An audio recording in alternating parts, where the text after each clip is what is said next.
Bonjour à tous, merci de votre intérêt pour le projet Tropicol.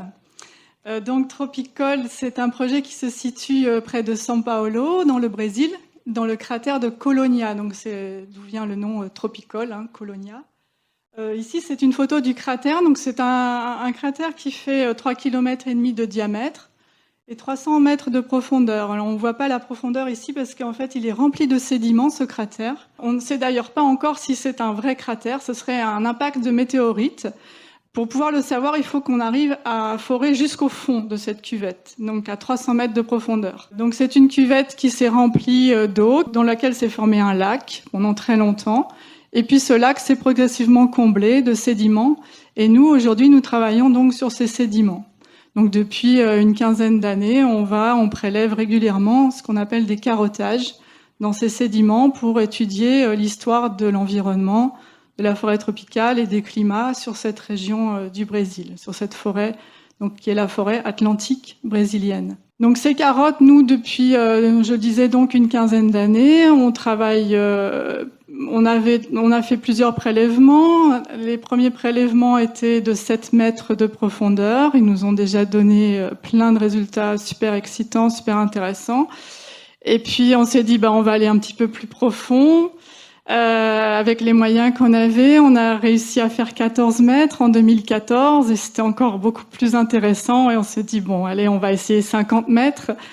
Grâce à Climate Initiative, on a réussi à avoir donc 2 carottes de 50 mètres en 2017, l'été dernier. Alors pourquoi 2 carottes de 50 mètres et pourquoi pas carrément une de 100 mètres? Parce que ça coûte le même prix, bien sûr. En fait, on fait 2 carottes de 50 mètres parce que nos carottes sont constituées de tronçons de 1,50 m de longueur. Donc on fait un tronçon de 1,50 m, on le remonte, un deuxième tronçon, on remonte. Donc il y a des parties intermédiaires entre chaque tronçon de carotte qui peuvent qui peuvent manquer, donc qui peuvent être lacunaires dans l'enregistrement. Donc pour avoir un enregistrement continu, on fait 2 carottes qui se chevauchent l'une par rapport à l'autre. Donc il y en a une qui commence à 0, qui fait 1,50 m de profondeur, et la suivante commencera à 80 cm plus bas et continuera vers le bas.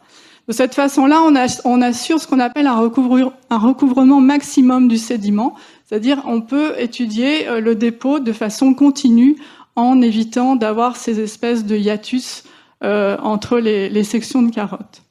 Ces 50 mètres, en fait, là, on les a donc ramenés en France pour les étudier dans différents laboratoires. Aujourd'hui, nous sommes une quinzaine de spécialistes à travailler sur ces matériels. Alors, ce matériel, il a d'abord été scanné, c'est-à-dire on a fait des radios à travers les tubes pour avoir une première idée de ce qu'il contenait.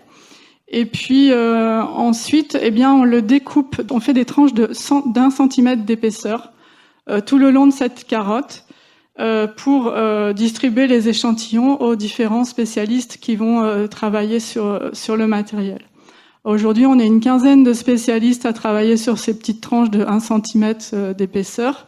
Ce qui fait la force de l'équipe, c'est justement de mettre tout ensemble et de regrouper tous ces résultats pour arriver à une conclusion d'ici à la fin du projet, donc fin 2019.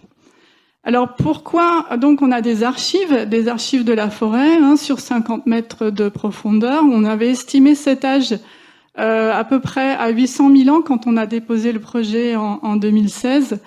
Aujourd'hui, les premiers résultats nous ont déjà montré qu'on va aller bien au-delà de ces 800 000 ans. Avec les 50 mètres de profondeur, on va aller plutôt plus près de 1,5 million d'années de reconstitution d'histoire de la forêt. On l'a pu le déterminer grâce à l'inversion du pôle magnétique. Actuellement, on a un pôle magnétique avec un pôle magnétique nord, un pôle magnétique sud. Et ce pôle magnétique, il s'inverse régulièrement dans l'histoire de la Terre. Et ces inversions du pôle magnétique nous permettent de dater, elles sont bien connues. Donc quand on les détecte dans les sédiments, ça nous permet de dater le sédiment sur lequel on travaille. Donc on a trouvé à Colonia à 25 mètres de profondeur la dernière inversion, qui est celle du Bruin-Matuyama et qui est datée à 780 000 ans. Donc à 25 mètres de profondeur, on a déjà 780 000 ans. Donc on espère arriver à 1,5 million à 50 mètres de profondeur. Et donc ces archives, elles sont insolites. Pourquoi elles sont insolites, les archives de la forêt tropicale? En fait, on se rend compte de plus en plus que toutes nos connaissances sur les forêts tempérées, eh bien, elles ne s'appliquent pas du tout aux forêts tropicales.